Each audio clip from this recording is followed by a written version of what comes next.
गुरुजी, मेरा एक प्रश्न है। मेरा प्रश्न ये है कि हमारे जनमानस के अंदर राम वो हैं जो मर्यादा पुरुषोत्तम है, नीति मानते हैं, कोमल हैं, सहृदय हैं, लेकिन वही राम हम विभिन्न जगहों पर देखते हैं क्रोधित भी होते हैं, क्या करें, क्या करें? राम का असली स्वरूप क्या है? सुनो बेटी, जब क्षमा को कायरता माना जाने लगता है तब राम जी का क्रोधित होना उचित हो जाता है। तीन दिनों तक सागर से मार्ग मांगा, सागर नहीं दिया तो अरे लाओ लाओ लक्ष्मण में धनुष बाण। लक्ष्मण का क्या? क्षमया ही समायुक्तम मामय मकरालय असमर्थम विजानीते दुक्षमामी दृश्य जने। क्षमा से युक्त होने पर ये मुझे कायर मान रहा है, नपुंसक मान रहा है, कमजोर मान रहा है, असमर्थ मान रहा है। जब क्षमा को हमारी निर्बलता माना जाने लगे तब क्षमा कभी नहीं करनी चाहिए। महाराज, तो क्या क्रोध उचित है? क्रोध उचित है, क्रोध उचित है, और ये क्षमता दिखाना कि क्रोध उचित है अपने अधिकार के लिए, और अपने बल का प्रदर्शन करना भी उचित है। बिल्कुल बल का प्रदर्शन होना चाहिए। मैं आ रहा हूँ, एक मुद्दा मैं आ रहा हूँ राकेश जी, एक बार राहुल जी पूछ ले, फिर उसके बाद मैं आता हूँ। नहीं जी, मैं ये पूछना चाहता था, दुष्टता क्षमा हो, लेकिन आपने संविधान पढ़ा है? पूरा संविधान मुझे कंठस्थ है। कंठस्थ है जी, कंठस्थ है जी पूरा। अब प्रस्तावना आगे मैं कुछ नहीं कहूँगा। मैंने देख लिया प्रस्तावना। भारत के लोग कहती है सब भारत के संप्रदायों को एक साथ रहने की बात कहती है। मैंने भी बात कही, सह अस्तित्व पर हमें कोई आपत्ति नहीं है, सह अस्तित्व होना चाहिए, पर प्रत्येक व्यक्ति को एक दूसरे का सम्मान करने का अभ्यास करना चाहिए। राकेश जी, मैं आ रहा हूँ। राहुल जी, ये बहुत आवश्यक प्रश्न है, एक एक करके सवाल आगे पूछते चला जाएगा, आगे चला भूल जाऊंगा मैं।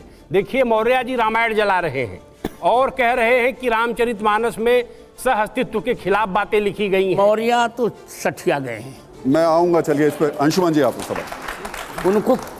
उनको रामचरितमानस का उनकी आपत्ति जिस दोहे पर है उस पर आपका क्या कहना है? मैंने उसकी बहुत व्याख्या की है, एक बार फिर करिए, लोग सुन रहे हैं। हाँ तो आप पूछिए पहले उनका दोहा जिस पर उनको उन्होंने ढोल गवार को लेकर सवाल उठाया, मुझे करात कलवार को लेकर सवाल उठाया। उन्होंने कहा कि अनुसूचित जाति के जो लोग हैं जातियों के बारे में तुलसीदास जी ने अच्छा नहीं लिखा है। इस पर आप तो रामानंदाचार्य हैं, उस पीठ के पूजित हैं, आप ही उस पर ठीक तरह से व्याख्यान दे सकते हैं। बिल्कुल, पहले वो आते मुझसे पूछते तब मैं देता व्याख्यान। दुर्भाग्य को मेरे पास आए नहीं पूछने के लिए। अब थोड़ा आप बता दीजिए। हाँ, मैं उत्तर दे रहा हूँ जी। ढोल गवार शूद्र पशुनारी, पहली बात तो उनका पाठ गलत है। सकल ताड़ना के अधिकारी नहीं है, ये सब ताड़न के अधिकारी है वहाँ पाठ। कौटिल्य ने ताड़न का अर्थ शिक्षण लिखा है। ढोल वाद्य गंवार जो ग्रामीण व्यक्ति है, शूद्र शुचाद्रातीति शूद्र जो चिंता से द्रवित हो जाए, पशु और नारी ये पढ़ने के अधिकारी हैं, इनको पढ़ाना चाहिए। नारी की शिक्षा अनिवार्य है।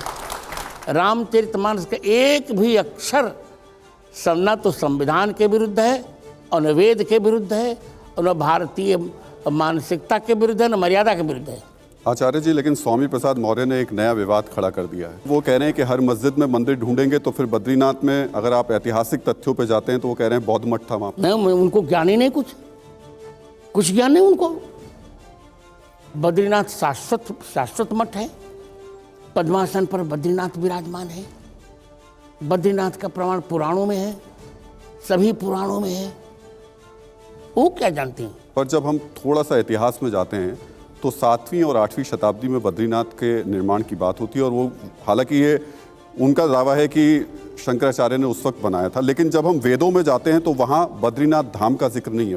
बद्रीनाथ भगवान का जिक्र है नहीं, पर बद्रीनाथ धाम का जिक्र नहीं है। स्कंद पुराण में जरूर है, विष्णु पुराण में जरूर है, लेकिन ये वेद का उपब्रह्मण ही तो है, वेद की व्याख्या ही तो पुराण है बेटे। वेद की व्याख्या विभेद त्यल्प सुताद वेदो न मामयम प्रहरिष्यति। वेद की वेदों के गूढ़ मंत्रों की व्याख्या ही तो पुराण है, तो बिल्कुल ठीक है। और वेद में भी वेद के मंत्र में भी बद्रीनाथ धाम का वर्णन है।